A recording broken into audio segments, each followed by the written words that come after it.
Hey guys, I'm Derek and welcome to my channel. Today I'll be doing a review of the popular Anker Nebula Apollo 480p projector.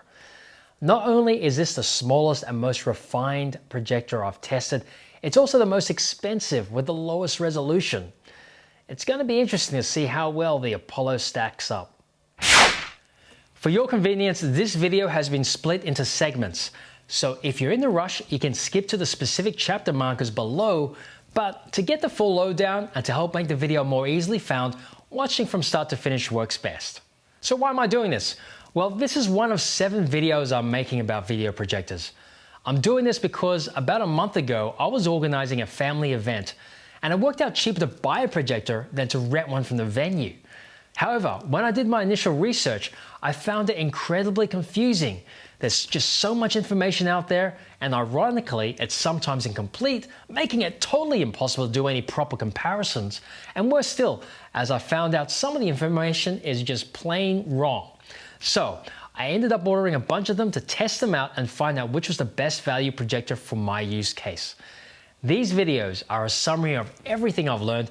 I'll be shifting through all the noise to share with you what I think is important, as well as verifying and correcting any misinformation I discover. Check out the other review videos, including a full comparison of all 6 projectors I tested, in the description below. Full disclaimer, any product links may contain affiliate links, meaning a small percentage of the sale may go to me. Key thing is, you won't be paying anymore, and this helps reward me a little for the time and effort I've spent producing this video. Thanks in advance. Having said that, my goal here is to provide you the best information to help you make the best informed choice for your own situation. Even if none of the projectors I've reviewed suit you, I'm sure you'll learn a thing or two on what to look out for in your search for your perfect projector. The review will be split into 3 key parts. Firstly, I'll be checking and confirming the specifications. Then we'll be unboxing and taking a tour of the hardware and software, plus most importantly, evaluating the real-world performance. Let's get started.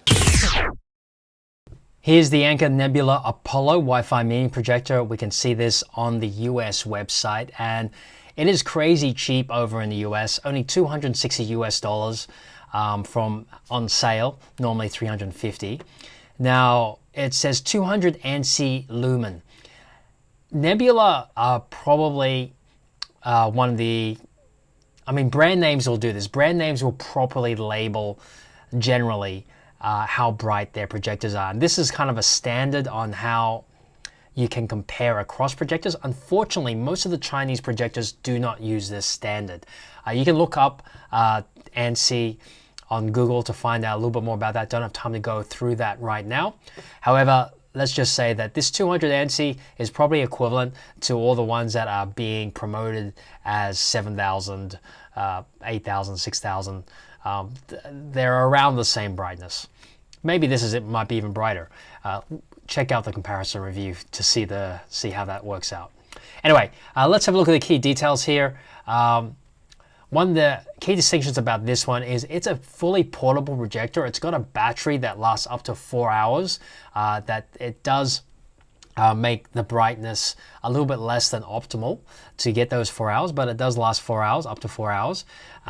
It's got 6-watt audio, and let's have a look at the actual resolution of this device according to the website. And here's the disappointing thing, even big brand names like Anker have incorrect information on their promo material. Here it says the resolution's full HD 1080p, and this is blatantly false. If we actually look at the small print down here, you'll actually see the resolution is 480p. So just be aware of that. You can't even trust brand names with having the information correct on their info pages. If we look over in the Australian website, you can see how the price difference is quite significant. In Australia, the recommended retail price is like 1,000, which is like 600 US. And even when it's on sale, it's still significantly more than you're going to get in the US. So just bad luck for us down here. Another bit of misinformation is this item weight, 1.6 kilos. It actually doesn't weigh that much at all. It only weighs 628 grams. So this is actually the package weight. Again, misinformation, can't trust, always try and verify information by looking at a second source.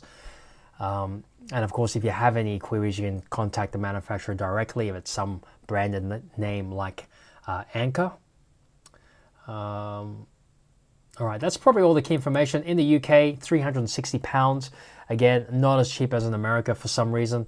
But the data here, look, this is the watts, how much battery it consumes. I was thinking for a moment it was the audio, which would be totally wrong.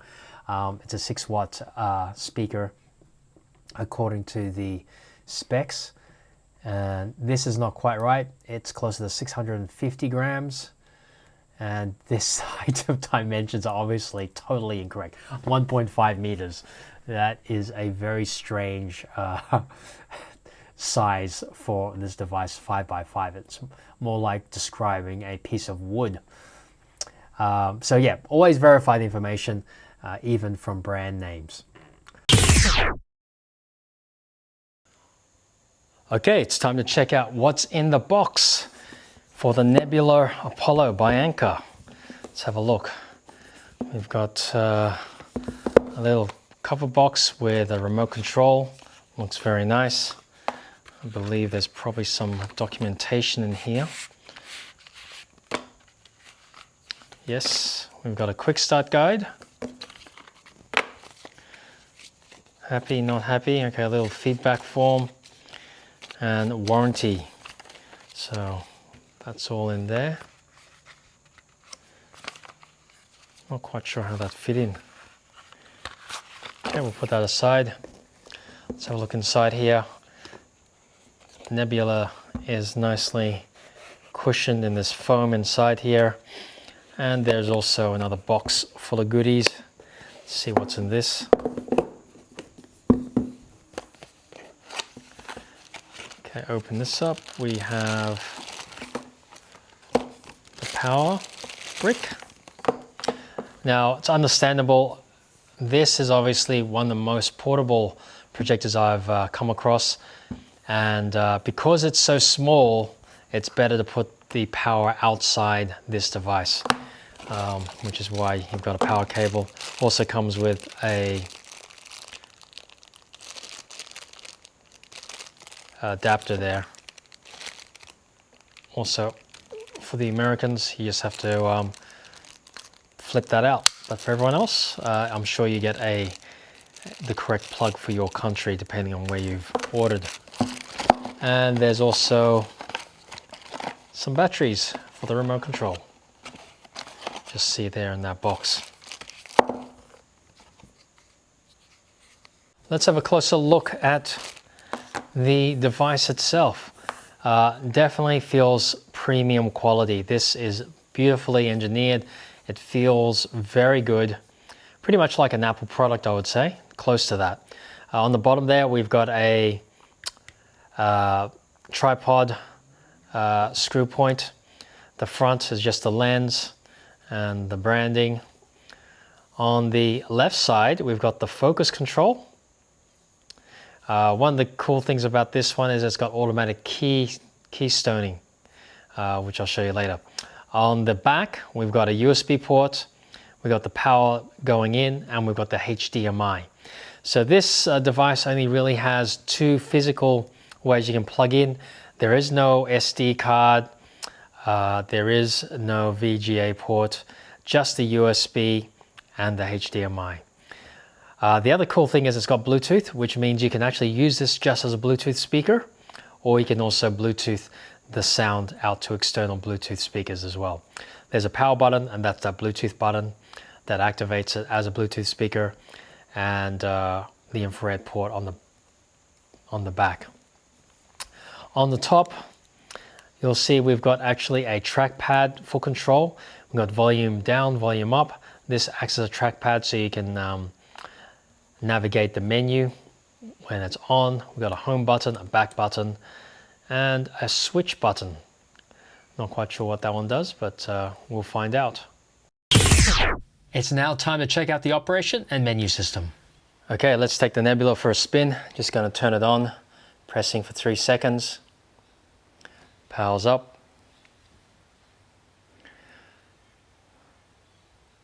One of the great things about the Nebula is while there is a manual focus here on the side, right, you can see that, it has an automatic keystone adjustment. So if I was to move this like that, after a while, it will correct it. But of course, it's just starting up right now.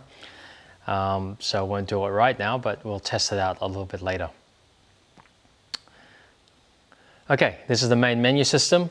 So you've got the source, it's detecting, it knows that there is a HDMI plugged in, so it's automatically starting my Apple TV. Now let's get back into the home area. All right, it does also come with a remote where you can do all of this stuff, but as you can see, this whole top bit is a touch screen. So let's go and have a look firstly at the settings. So we've got network, plug in here, we can connect to a network. We've got Bluetooth, so you can actually connect to devices for speakers, so if you want to use some Bluetooth speakers. It also allows you to use it as a Bluetooth speaker. There's a Bluetooth button right here that you press and it will make it available to connect. Let's look at the projector settings. So here we have image mode. We've got different modes here. This is mostly because it's portable. It can run on battery. So if you're running on battery, it will lower the brightness, so it will increase the available time using it. We've got color temperatures. Okay, I'm just going to leave it on normal. Auto keystone correction. And this is where I'll just show you, if I move this here, it will automatically correct, as you can see there, and there. That's the auto keystone function. And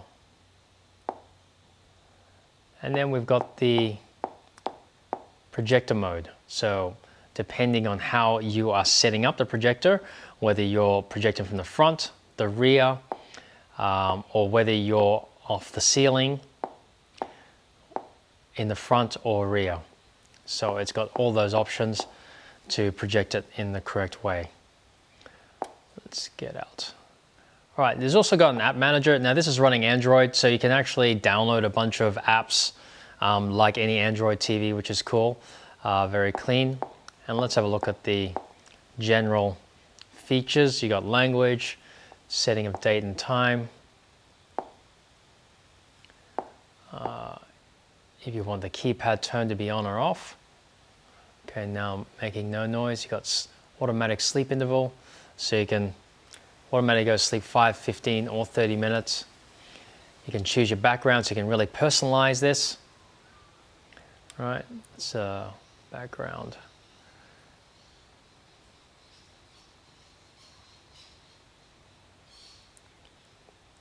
And you can also do screen mirroring. Whoops, cache.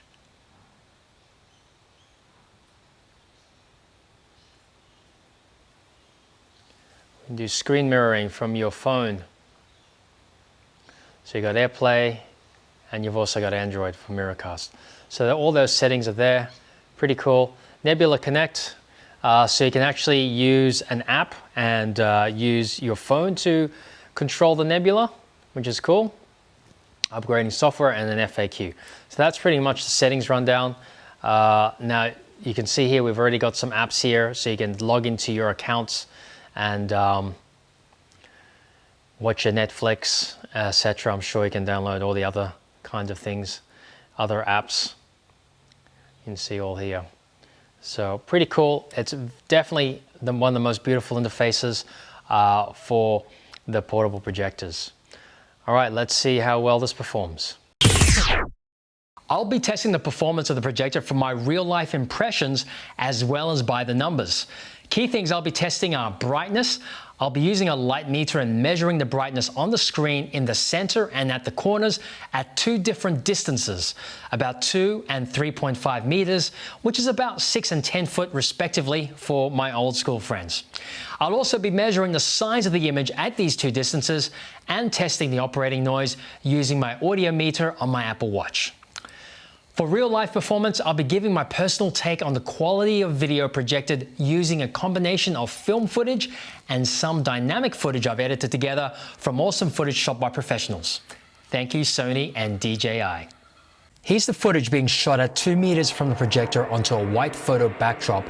Sound is recorded about 1 meter from the projector at 100% volume using the onboard mic on the Fuji X-T3. Settings are locked in at 1250 ISO, shutter speed of 130, and aperture of 4.0. See what you think.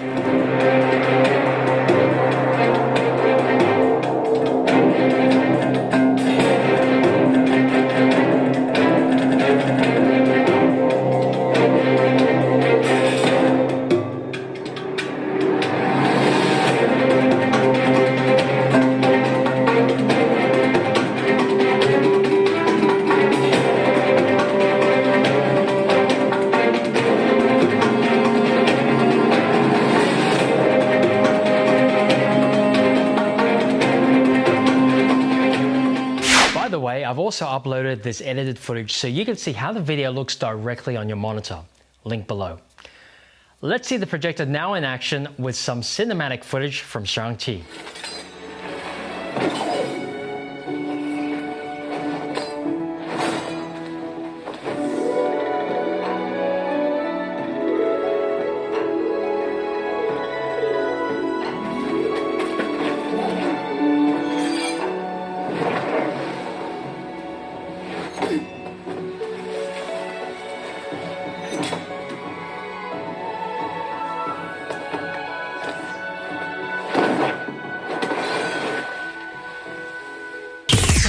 Hopefully that gives you a really good idea of how the Nebula Apollo performs in the dark. Okay, let's have a look at the Anker Apollo by the numbers. 3 things we're going to look at. Firstly is a screen size. You'll see at 2 meters, it projects a 67-inch or 170 centimeter image. And at 3.5 meters, you get nearly 3 meters or 116-inch image. The other thing we're going to look at is the brightness. The key things we're going to look at here really is the drop off on the corners to give you an idea of the consistency of the image, whether you're looking at the center or the edge of the image. And you'll basically see here in the white, starting at 148.3, on the edges, you're dropping to around 110 to 140, or an average of around 15%. Across the colors, of course, colors are going to be less bright overall, but the drop off on the edges around 23 to 25%. This gives an average of around 22, 21, 22% from the edges at 2 meters. Now, if we extend to 3.5 meters, naturally the brightness is going to drop, as you can see here. But because the brightness has dropped, the difference in the center and the edges also slightly reduced. So while it's less bright at a further distance, you're getting a more consistent image. Either way, the image looks both watchable at both distances. The final thing we're going to look at here is the projector noise. When it is operating without any thing playing on the projector, you're getting about a 45 decibel sound at the top of the projector, the ambient being 37 decibels. And as you move away at 1, 2, and 3 meters, it drops down to 39 decibels. So it's only slightly more above the room ambient sound. So again, not a big issue, especially when you're playing a movie or something. You won't even hear the projector sound. One last thing is I've created this little table on this side just to give you a reference of what those lux values actually mean in real life. And a couple of reference points would be the corridor lighting would be about 40 to 80 lux, and restaurant or dining room lighting about 160. No doubt and unsurprisingly, I love the Anker Nebula Apollo, and it would be my go-to if this was something I would be using all the time. Especially great if you're into van life, as it's super small and compact and provides true portability with its built-in battery. Plus, it doubles up as a Bluetooth speaker. The low resolution of 480p surprisingly looks pretty good, and for the most part compares favorably with other 720p projectors I've tested. There was minimal pixelation and only sometimes noticeable with text and small moving objects on the screen when viewed from 2 meters away. The associated Nebula Connect mobile app also provides a great alternative to the physical remote. It's not the brightest projector I've tested, but it does provide the most consistency in image brightness across the screen area from the center to the edges, with only an average drop-off of around 20% in brightness. It's a beautiful package and been thoughtfully designed. Only key negatives are the price, especially if you're in Australia, lack of an SD card slot, and the need for an external adapter, which are only negatives if these are inconvenient for you. The Apollo 9 scores a 9 for performance and an 8 for value for money. Love to know what you think, especially if you got one. Hit me up in the comments below. Don't forget to check out the other projector review videos in the description, including the comparison review of all 6 projectors. Okay, that's all for now. Thanks for watching, and remember to like, subscribe, and hit that notification button so you don't miss any future videos from me. See ya!